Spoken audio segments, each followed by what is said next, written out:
Hey everybody, my name is Raw Skye. This is Kiko. This is the Ups and Downs of Raw podcast where we talk about the ups and the downs of being raw. We both changed our life with raw foods. And yeah, hey Kiko. Hello, Skye, and hello, everyone. How are you? I'm very good. I'm very excited about this topic, like Yes. really excited. It is amazing the process of becoming a diamond because I really feel like I talk about all the time. I'm like, my darkest days are the reason I shine bright now. And you said this, and I was like, perfect. Yeah, yeah. When we just before pre-recording, he Skye said, "How are you, my little diamond?" I You love that. are my little diamond. Everyone's little diamonds. Yeah, we're all shining, right? So yeah, I proposed this topic because as a tour guide and interpreter for tourists coming from abroad. One of the experience that I have interpreted just recently was the ceramic tea ceremony workshop. And this is it okay? I'm just gonna go. Go for it. That's what we want. Okay, so the tea ceremony master, the client asked, "What are the important things? What are the things that you keep in mind of all the time?" And his response was a bit different from what we have expected, which was that when he makes a ceramic pot, right? The material comes from the Kyoto area, the mountain clay, and the materials that they use is from very close to one of the biggest lake in Japan. And he said that he feels every time he works on the ceramic, he needs to be mindful of the history of the clay he's going to be using, and that there's like thousands of, we don't know how many years, like hundreds and thousands of years of that material, it, for them to take to that level.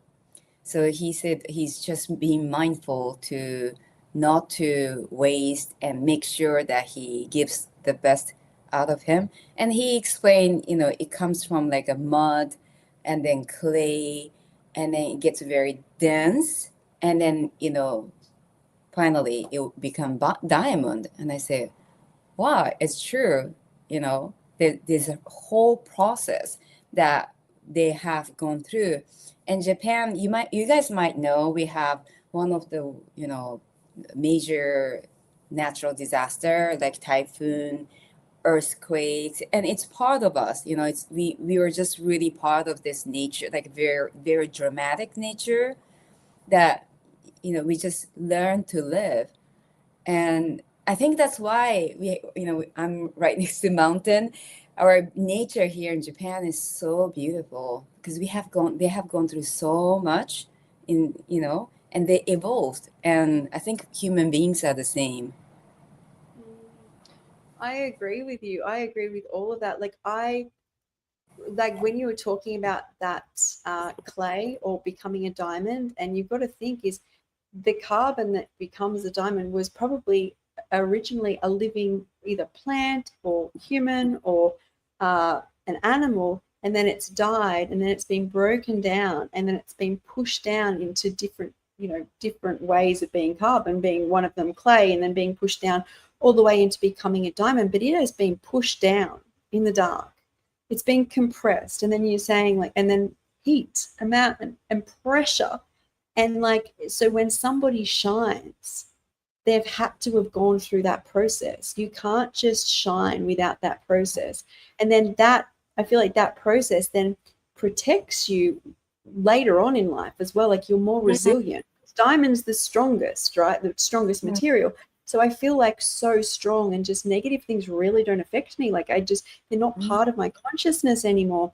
But that is a stark contrast to me in my teens, where you've got an abundance of like you're at your most abundant hormonally, youthfully. You've got growth hormones. You're young. You should be vibrant. And it was the time when my self-talk was literally tearing me down.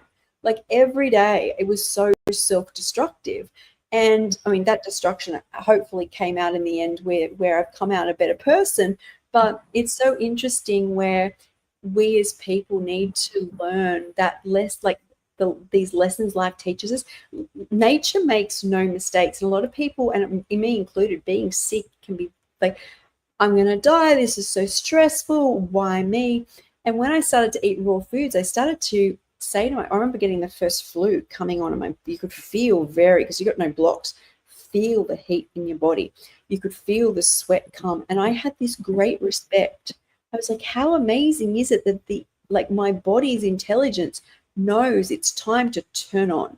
Instead of being like, oh my God, I need to get antibiotics. I need to be in bed. I'm going to miss, whatever I'm going to miss. I was like, wow. And that change in perception can be everything when it comes to living your best life. Yeah, exactly. Yeah. And, we sometimes, we try to avoid obstacles and hard times, but there are truly the time that we learn the most. And it's just, I mean, I don't wish any disaster or anything bad in our life, in my life or anyone else's life. But that's what makes our life more interesting. Like if everyone had the same life and same story, I don't know if we can coexist that way. Oh, I think that no, I don't think anybody has exactly the same story, but that's why even like as a health coach, it's why I never want anybody to eat the same way or their journey to be the same. The way that God and Source is, that splintered in a way to explore and experience like different realities, like saying there's more than one reality. And each of us our job is to be different, is to ups and downs and roundabouts. If we were splintered out and being identical, what would Source or life learn? And we should have a great respect. We shouldn't put our ways onto other people's. And there's some great comments here because yes, we as humans are so hard on ourselves and then on others. And it's about, and it's a lot of work at the start, but it's so rewarding to see what are you going to learn here. And I'm not taking away that when something traumatic happens, your body's job is to respond. Like you can have, there's that response period, but you don't want 3 years later to be still harping on something which happened 3 years ago. That's living in the past, and that's essentially a level of depression where it's like, yes, go through the trauma and emotions, let your body protect you, but then come out of it and be like, what can I learn from that? Because the greatest lessons, and I always bring up Ed Sheeran says how he never learns anything winning a Grammy in his bright hours that everyone's like, you're amazing. He doesn't learn anything. He learns when a business partner leaves. He learned when he had a lisp as a child and had to sit in a room and practice music. He couldn't play with his friends. He learned to sing and play a guitar because of that. Everything he knows comes from his dark. And I actually think everything I regurgitate can come from the light, but everything that is a true knowledge has come from great lessons in the dark, like the diamond. Yeah, and it's so easy to say then, I mean, when we are going through that dark night, it is really hard. And I'm actually traveling with my client now. And maybe 2 weeks ago or so, I had one of the toughest clients that I had to be with for over a week, and that was quite traumatic for me. And actually, well, I'm now in a very beautiful countryside of Kyoto, and I'm in a hotel. That's why you see the mountain, right? This is not my room, and I'm having this green juice. So, allow me to drink this green smoothies with not so elegant way, but I have to do what I have to do. So you got to do what you got to do. Yeah. So, Go. but this traumatic experience with my client really taught me, at this stage of my life, I really started to learn that as traumatic that experience was, and I had a first impression that I should decline this client because they would not be happy. They would just find the excuse to complain. But I really stretched and gave too much of myself that started to I actually had a speech dysfunction just for a week after that. I What do you mean? I was so traumatized, and I felt like they were criticizing me in every way. So Mm. I just couldn't talk, and I was speaking to my husband. Like, so I speak in French with my husband. So I had no issue speaking in French. And when I spoke in English, I, especially with clients, I think I don't know. Yeah, I did have some issues speaking to some of my friends in English. And I just, I was, how do you call it? Yeah, speech, trauma, speech dysfunction or something like that. And mine was a very short period of time. And I think aphasia, isn't it called aphasia, if by yeah, memory? right, Let me see. aphasia, I it's one, but I think it's a bit, yeah, it's a very strong word, but anyway, thankfully mine was very short, and I don't blame my clients. I think it was, I've learned my lesson to stand up for myself. I had some signs already, and I learned so much more about myself through that experience. Because this kind of clients can come anytime. It was, I do think I've learned a lot because my personality, I tend to give a lot, like too much that I it would affect me after. Mm. So that's a good lesson for me to learn.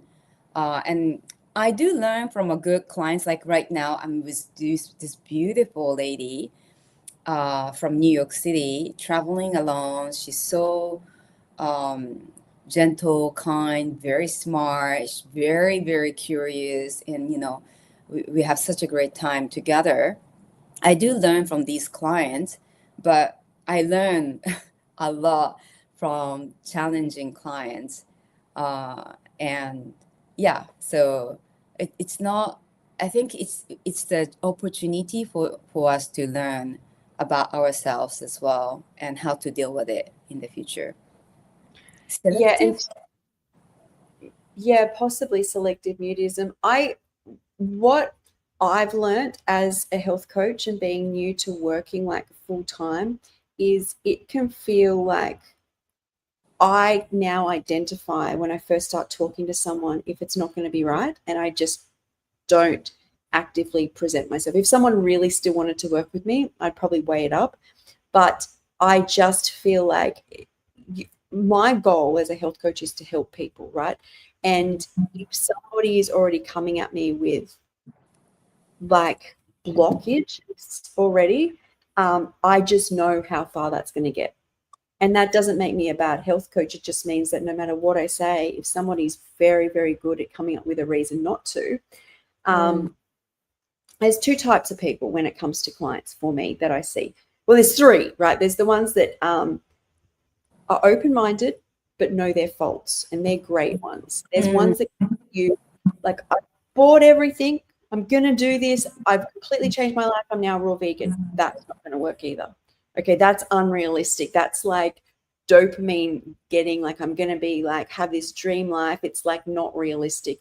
And the other is they're already like constantly blocking when you're only trying to present, this is what I do, this is how I help, and I just don't actively say, this is how it would work for you, because I already can foresee like patterns that I've learnt in types of people. But in truth, for me, and you can go into like clients of yours, is the clients who already identify their faults, who know they're not perfect, because it is that, and I was just talking about this with Jay, it is an ups and a downs. It's not it's not perfection. And if a coach is selling you perfection, you're buying into something which is going to make you feel bad because it's just not realistic. So that's, but I haven't in that respect.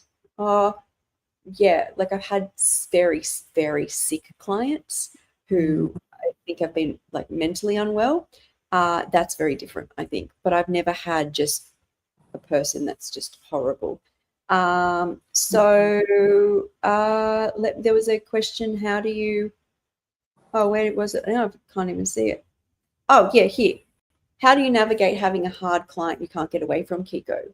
I've told Kiko not to take them. Yeah. Next time I wouldn't take it. So actually my agents know me. I feel like agents give me the hard client kind of on purpose because I have a history of dealing those clients really well. Like there's one client, like really tough client who was very unhappy and basically fired a few clients.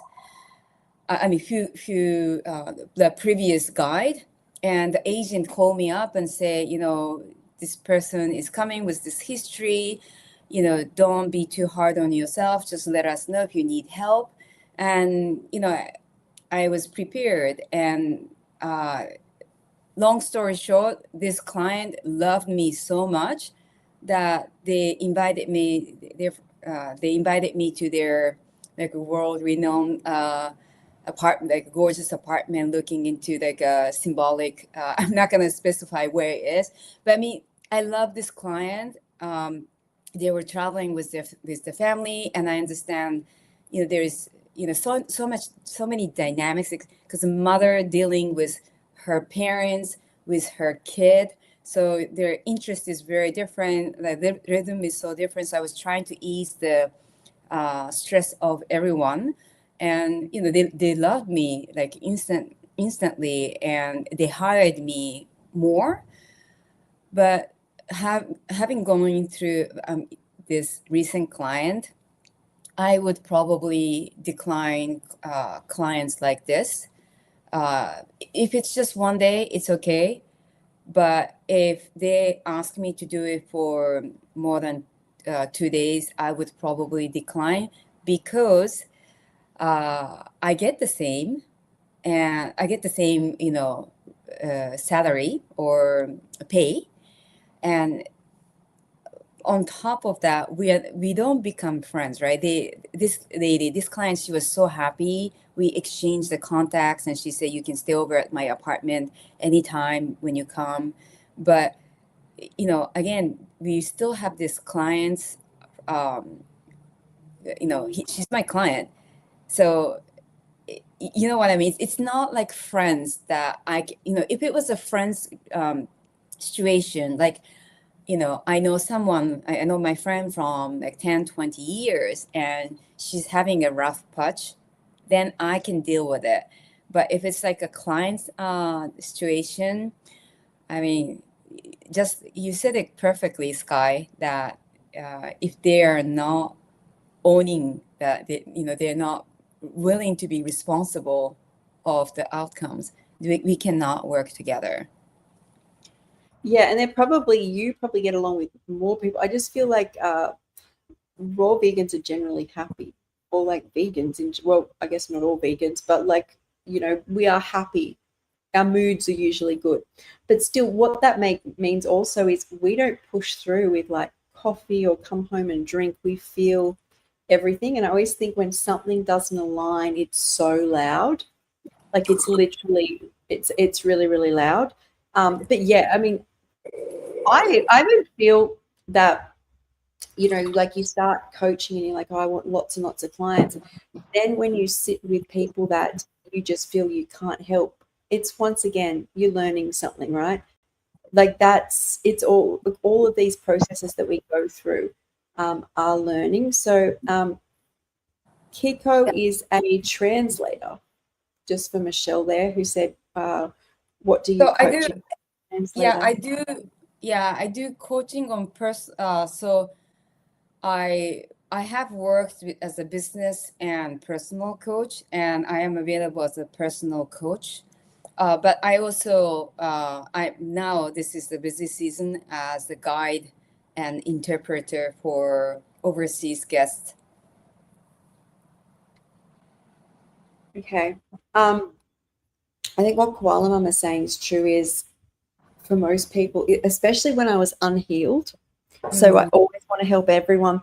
And I think because we feel it's what I did, I was so sick. I was the person who my friends used to always go, Skye will fix it. Skye can fix it. And I was good at fixing other people's things, couldn't fix my own things. And that's why I had to learn. Like, I feel like the universe was trying to guide me this whole time with this diamond pressure to learn to put it into me. It may feel hard, but, and I noticed that the more I've looked after me now, the more everyone around me benefits. I feel like I was giving everyone quick fixes.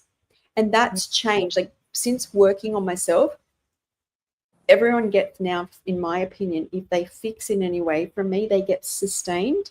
They don't get me handing out like a quick, it's kind of like how I was treated the whole time with these, quick fixes for short periods, like the surgeries and the medications and everything was just, and that's like addictive foods and coffees and alcohol. They're quick momentary fixes. They're not actually a solution as to how people need to learn to look after themselves. And I feel like I know mine was a very extreme case of being unwell, but I feel like I needed to be pushed that much pressure Mm-hmm. for me to go enough. Like, it was beyond, like, if I go back even a few years of my teens was hell. And so when people are like, I haven't been what through you have through, but I was, I'm in my early 20s, I'm being sick. I'm like, it's enough. It's enough. When enough is enough. Yeah, So yeah, and I also, as with my job now, like yesterday was katana sword experience. So we went into this sword blacksmith for making a katana sword, and it was such a beautiful it's like a ceremony. It's so beautiful. It's like a music also, and basically they start off with what exists in the nature, and it's a bulk of iron, and this bulk of iron they would, I'm going to show you the photo because it was so nice. How it starts off as a big blocks of iron. So it's not really well focused, but you see this, it just starting with this, sure.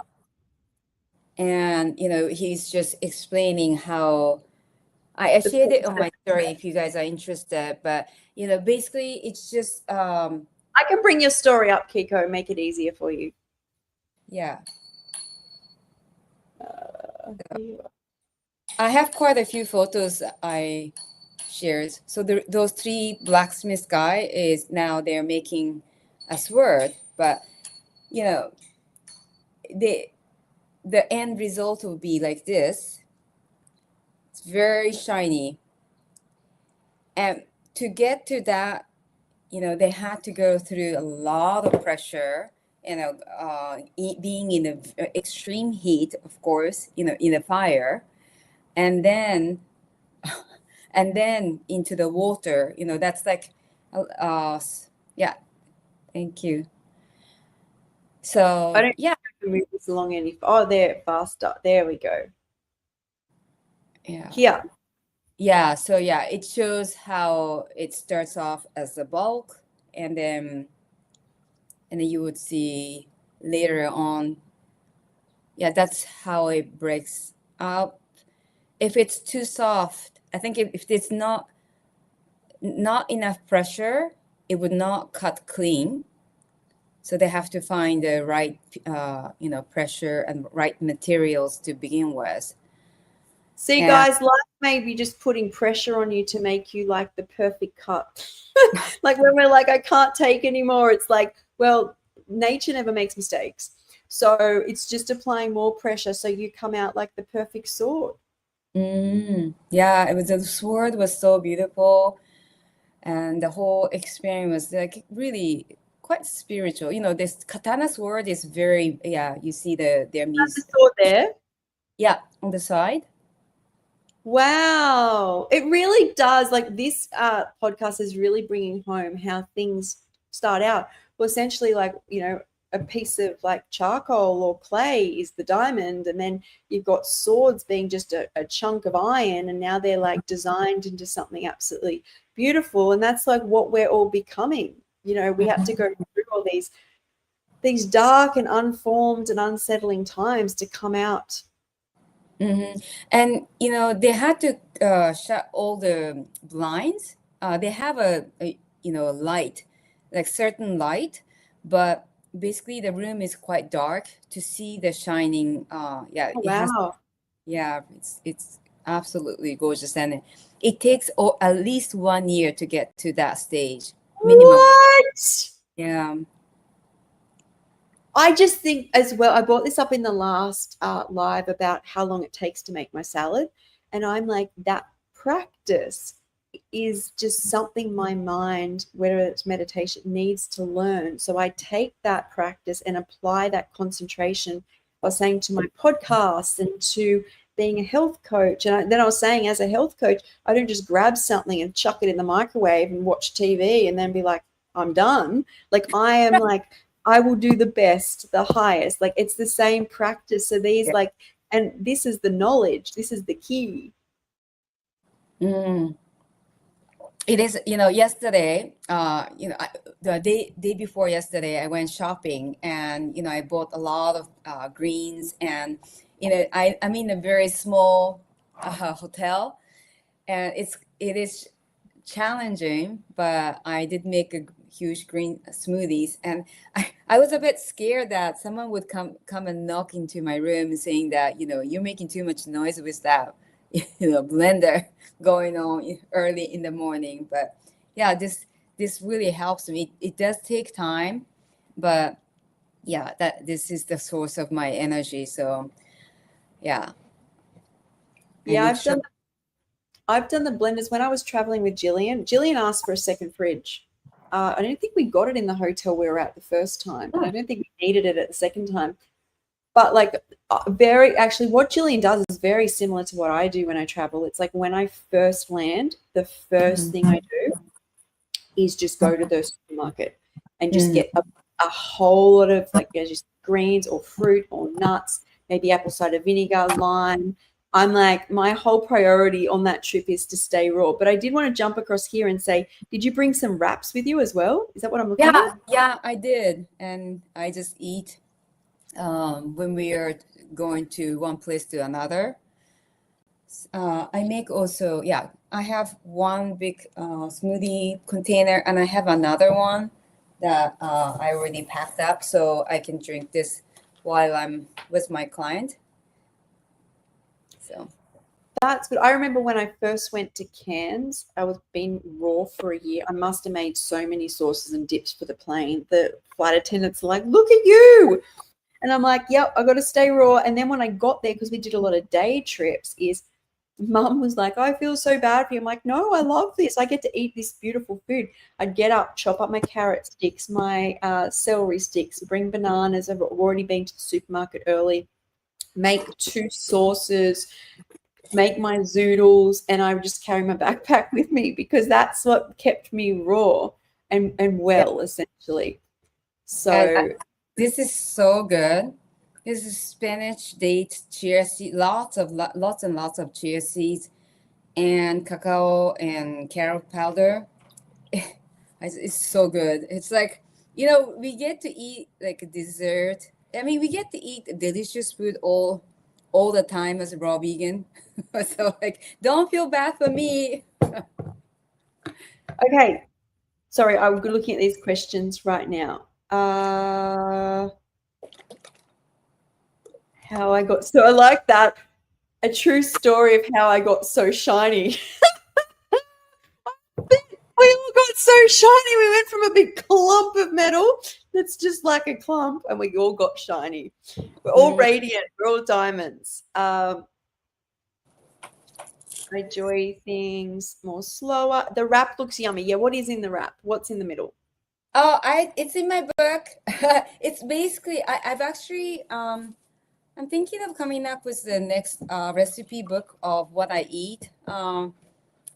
But yeah, basically, you would find a walnut pate, I've started off with the recipe of raw fruit ramen's hand wrap, but the ingredients are a bit. I have adapted to Japanese ingredients, so yeah, I might come up with that. But yeah, most of it you can find it from my Namado book if you have it. So yeah, because you eat very specifically as someone who's day tripping. So you're always like is it called, you can correct me, it's like your chocolate parfait. Is that what we call? Is that what it's called? Yeah, yeah. Mm-hmm. And that's something you take often. Your walnut pate you take often. And that's all in that book, because you don't deviate too far from those, especially your day from your book. Yours, like your. Yeah, I do. I mean, I go with seasonal fruits and vegetables, so the base is the same. But okay, so the chia berry parfait that doesn't change much, but I do now add lots of greens in that. So this is basically chia berry parfait, and I added lots of greens. So I think what I have changed a lot from my previous recipe. My book was not a recipe book, but I had 9 recipes in my book. But I just added, now I add greens in everything, and chia seeds or flax seeds. So yeah, I travel with a lot of chia seeds. Okay. Do your clients think it's weird how you eat? Probably, but they don't. My clients are very gentle, and they're very educated.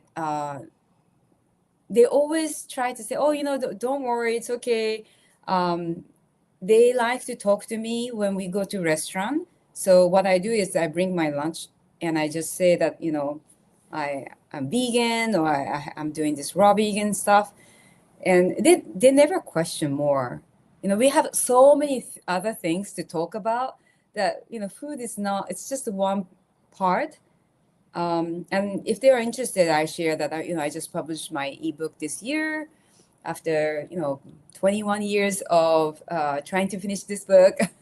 And yeah, some of them are interested, and they would buy my book. So, but most of the time, we are very busy.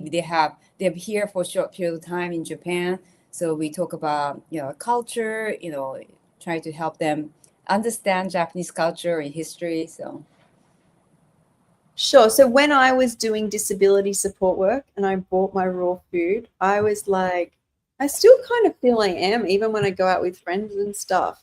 I guess some of the friends are used to it now, but like it's a huge thing, but not a bad way. They just ask a lot of questions. But I think it's also the nature of people who people with special needs. What you see is what you get. If they think it, they say it. So if you're there with something different, but I've never actually had the experience of negative. I find people and I know your culture is very different in Japan there, but I find people are just fascinated. Like I seem to always end up the center of attention, not in a bad way. Like they're like, oh, so you were sick, or they know I was sick, and they're like, and what's in that? But and the other thing I always hear is that looks so good. That looks yeah. it looks so fresh. Yeah, I Which think I that's hear a lot too. yeah, and it depends on the situation. Like at my work, taking care of my clients, the focus is my clients, not mine. So again, we are busy all day long. We have so much to talk about. But when I was working in the office, of course, they ask a lot of questions, but a lot of, like Skye was saying, like, wow, this looks like a Springfield, so many colors. It's like, well, it's so beautiful. And they start taking photos of my lunchbox. Yeah, you can't not. Yeah, I I'm feel thinking like, okay, I mean, can I just eat? But yeah, I mean, yeah, I don't think there was anything negative. I just felt sometime I would feel too many people watching me eat, and I'm like, I just want to eat peacefully. But yeah, I like it. And a lot of people change their how they eat, looking at how I eat. So that's good. I think what happened to me is I always felt so many people, whenever I could get up, were always looking at me with a walking stick or this big fentanyl patch on my arm, or like bend over, or like in pain, or always needing to rest, like for the wrong reasons. And it Mm. felt so good to go out and know everyone is now looking at me for the right reasons. I'm like, because I kind of felt like no one could say to me, I can't do this, though a lot of people did, is if you Mm. come from that far down with that many addictions and that Mm. many problems, and I can do it. I'm like, don't you come at me and say you can't do it, because you didn't have half the problems I did, and you don't have half those battles to overcome. But then again, it's like becoming the diamond, right? Is there the reason that I stay doing it?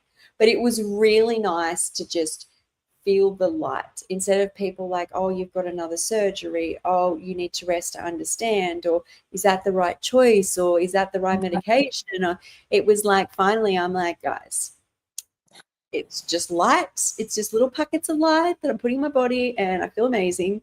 And so for me, that was a nice. Yeah, and it's nice to have to age in a way that we go through so many experiences and we learn that it's life is about detour, about learning and experiencing, and it's I feel so blessed to be where I am, where I can accept or enjoy the journey, right? Because before, I think, with my personality, I was like, go, go, go, go, go, just get to the objective and goal, and that's it, and then go to the next goals. And, I wasn't enjoying that process of it. And now I started to realize and also experience that the journey is the most beautiful part, not just the end result, right? I mean, it is good to get to that shiny diamond, but that process is what makes it interesting. And also, that's in Japanese we call it people who have a lot of experience, like Skye. You've gone through so much, and that's why you excel as a client, health coach, because who has gone through so much and who has stayed in fully raw vegan for over 4 years, so you can relate to so many people who come to you. And we in Japanese we call it people who has hikidashi. So like like you can think about the closet with the drawer, like many drawers. So people who has many drawers people with a lot of stories in them, right? So if you haven't gone through a lot, you wouldn't be able to relate to your clients. It's not just theory that you're talking about, right? You have gone through so much that you can connect. Yeah, but it's also what you're saying there is reminding me of the young doctor. You can get a young doctor who has all the newest theories, but in Mm. theory, nobody actually wants that. You actually want the doctor who's been pushed, who's been challenged, who's had ups, who's had downs, who can go, I had 3 clients similar to you, I can use that protocol instead of using textbook information. I feel like the actual good I do on this planet truly comes from my dark times. And when I regurgitate information, it comes from Siri or Google, right? It's no different than somebody else wrote learning some information. And I think that is what makes people beautiful. And when you can accept that, you're taking on your diamond role, right? Which essentially we all should do, is don't deny yourself your dark. If you deny yourself your dark, you're not truly a diamond.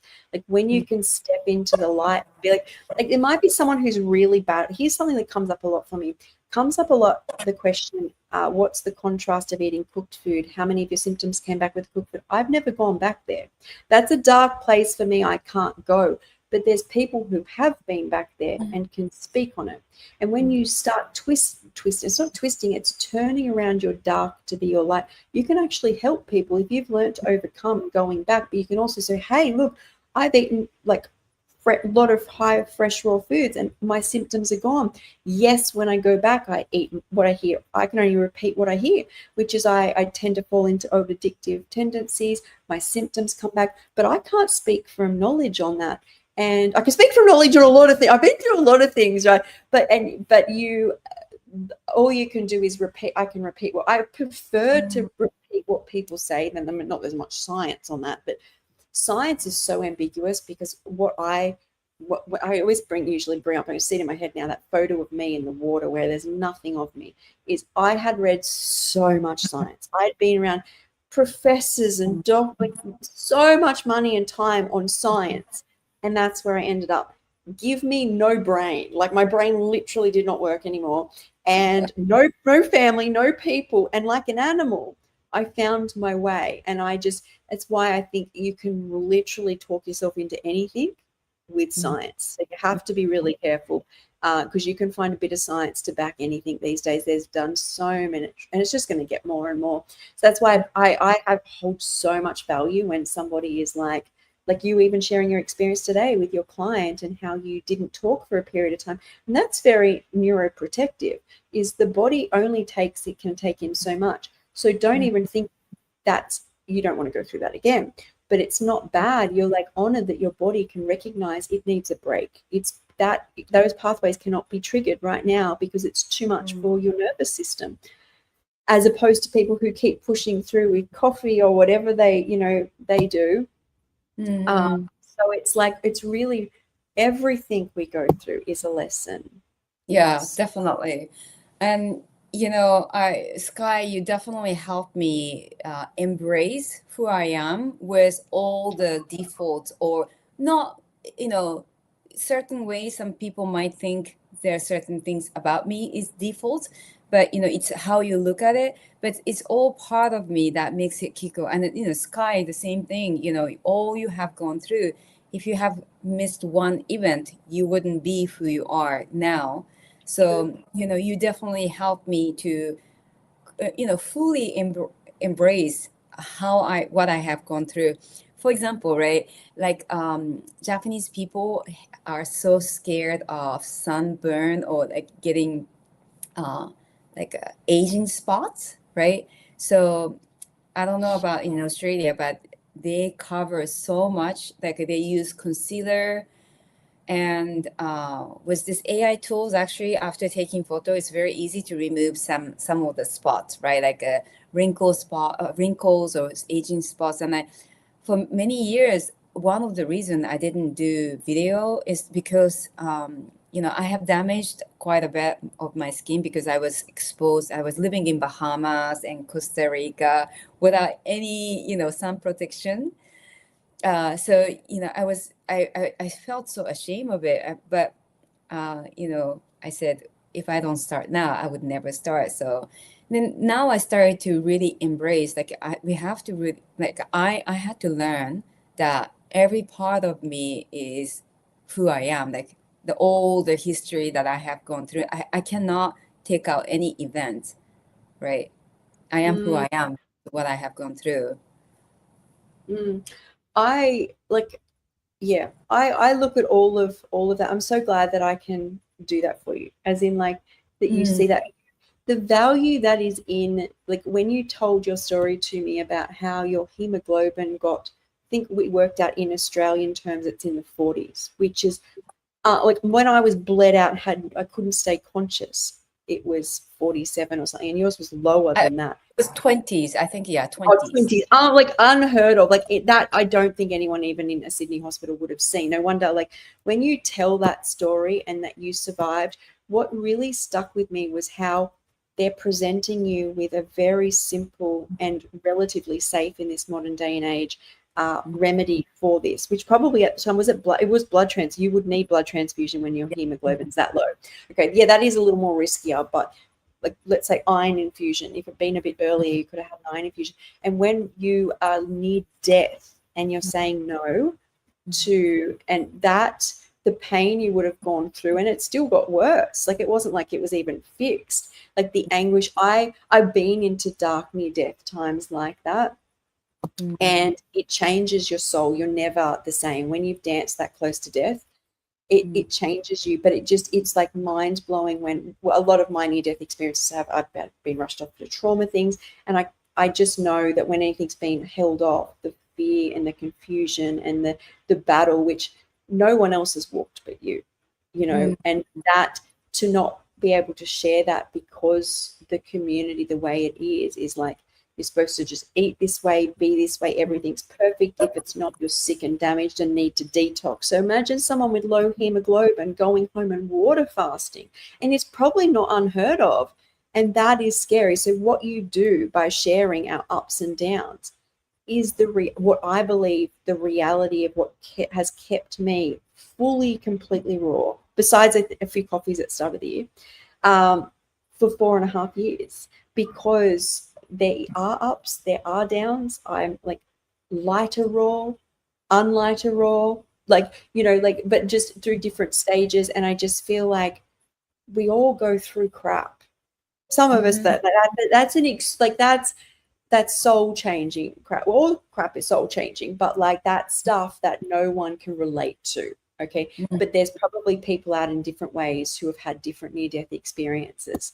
And it's just, I think it's you could even write a book on that. Well, essentially you did, but it makes more of your life is in it. But like, it's just like one of those things where when the choice comes, and like, I know real vegans who reached out in the women's podcast. Larissa's like, I was not healing. My vitals were getting severely down.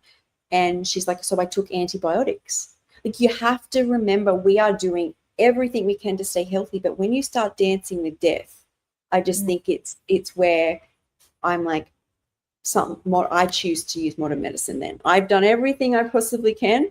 And if I need, well, for me, it's bioidentical hormones, and I'm missing the part of the stomach which absorbs iron. So I have iron infusions when needed. But that's, if I dance with death, I'll be using modern medicine. Yeah, so that's why I'm very much focused on now. I mean, I could have gone. I have done iron fusion before, and I didn't want to do blood transfusion, but not having oxygen into your body for such a long period of time, that could be very detrimental. And that state becoming chronic is also dangerous. And I said, who knows? There might be some risk on what I'm getting, but I just wanted to live, like, quality of life, like this kind of work that I'm doing. I'm taking antagonist, right? Antagonist pill. Basically, it's stopping my imitating menopause. It might be agonist. So agonist sits on a receptor site and acts exactly like progesterone. Okay. An antagonist will sit on the site but have no response. So like when I say estrogen agonist, it will sit there and it will completely mimic the body's estrogen. But then you've got phytoestrogens, which are agonists, which will sit on the receptor site and block excess estrogen actually sitting on the site, which gives you less symptoms for someone who has like polycystic ovaries or something. So right. So I didn't want to take these pills like years ago because I had adenomyosis which caused me to bleed so much. But I decided that I want to live. I want to do what I want every day. And this work that I'm doing as a tour guide, now I'm with my client for 4 days. Next week I'm with my client for a whole week, staying in a hotel, different state, different places in Japan. And it's very demanding physically and like emotion. Like I have to always be for my client. But if I didn't take this pill, I don't think I would have I would not have taken this kind of job, because I don't know when my period would come and when it would leak through my my clothes. So yeah, and that's why I do this podcast with you as well, because tomorrow is never promised. I just want to live and be content with my life. Yeah, and I think it is like, this is where I see everyone's kind of talking about recipes in the comments. There is, I am not happy without recipes. My brain needs some level of stimulation, okay, and it enjoys. There's a happiness to it. If I had to eat just spinach and tomatoes every night for the rest of my life. I don't think I could do it. And I don't think I'd be happy. And when I'm not happy, I find a way back to other ways. So it's like you have to, I mean, I do put, you've got to do things to make you happy. You can be as raw or as high raw as you want. But if one thing's missing and for some reason you can't seem to getting enough vitamin D right, whatever it is, don't belt yourself up that you have to take it. In that, you start going down a path which is destructing the rest of your body.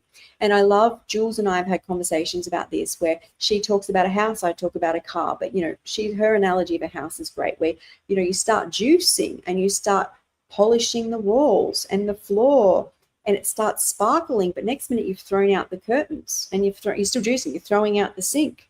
You've pulled up the foundation and the house is starting to collapse. That's like you, okay? And that's what we don't want. And I always say the analogy of a car, you can spray water on a car, but if you keep spraying it, it will start stripping and rusting and deteriorating a car. We have to know how, and this is why I was talking in the last live, is how much I just want people to learn to look after themselves. Because when we start delving into pain, like detox, there's no limit.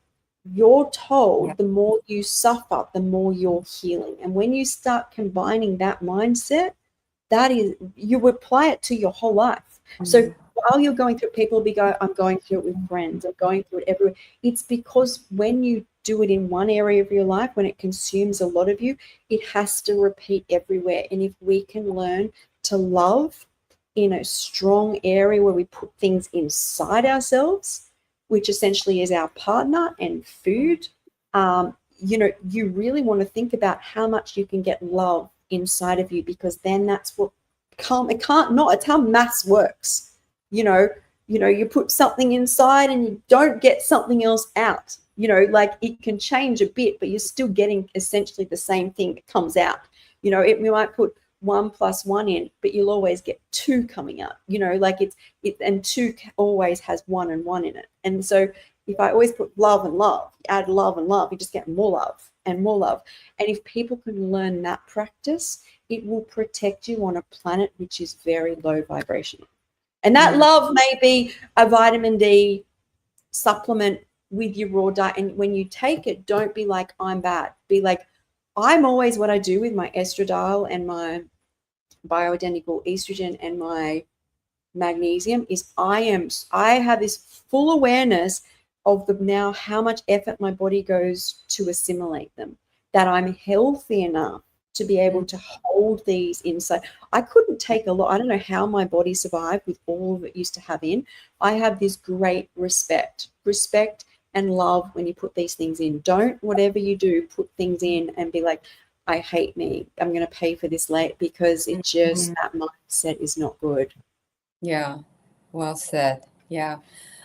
We should, if you don't mind, we should wrap up in minutes, because I have to go and clean up my green suit. You did, and we're very grateful you were able to join us before you go off today. You enjoy your day, and everyone else enjoy their day, enjoy your night, no matter where you are.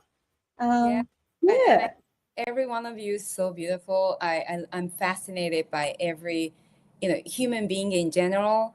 And, people who come and comment here, watch, I'm really, really grateful. I'm just so in awe that so many beautiful people are here commenting, sharing their stories, and I'm learning all the time. So I'm grateful. I am too. We're a cluster of diamonds. We come together and we're even bigger and brighter. We shine together. We shine together. All right. See you later, everyone. Bye.